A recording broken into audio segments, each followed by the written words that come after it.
Bone මේක තමයි glucose index එහෙම නැත්නම් ග්ලයිසීමික් ඉන්ඩෙක්ස් කියන එක ගැන තියෙන ප්‍රචලිතම පොත. මේක ලියලා තින්නේ එක්තරා මහාචාර්යවරයෙක් ජෙනි බ්‍රයන් මිලර්. ලොකු ලිස්ට් එකක් තියෙනවා එක එක ආහාර මොකක්ද කියලා ඒවයි ග්ලයිසීමික් ඉන්ඩෙක්ස් එක. මම මේක පිළිබඳ වීඩියෝ එකක් කරන්න බලාපොරොත්තු වෙනවා. එහෙම නැත්නම් සමහරට ඔයා මේක බලනකොට මේක ඕල්රෙඩි කරලා ඇති. මෙන්න මෙතන තියෙනවා සරල උදාහරණයක්. මේ තියෙන්නේ ග්ලයිසීමික් ඉන්ඩෙක්ස් එක වැඩි ආහාරයක් ගත්තොත් සීනි මට්ටම ටක් ගාලා ඉහළට නගිනවා.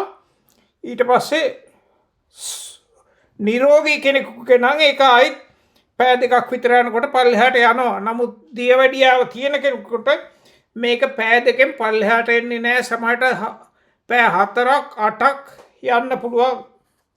නමුත් හොඳ ආහාරයක් ගත්තොත් මේකේ තියෙන්නේ මෙතන තියෙන්නේ ලෙන්ටිල්ස්, ඒ කියන්නේ පරිප්පු වගේ එකක් ගත්තොත් වැඩි වෙන්නේ 20 ගාණක් විතරයි. මෙතන දාලා තියෙන 29ක්.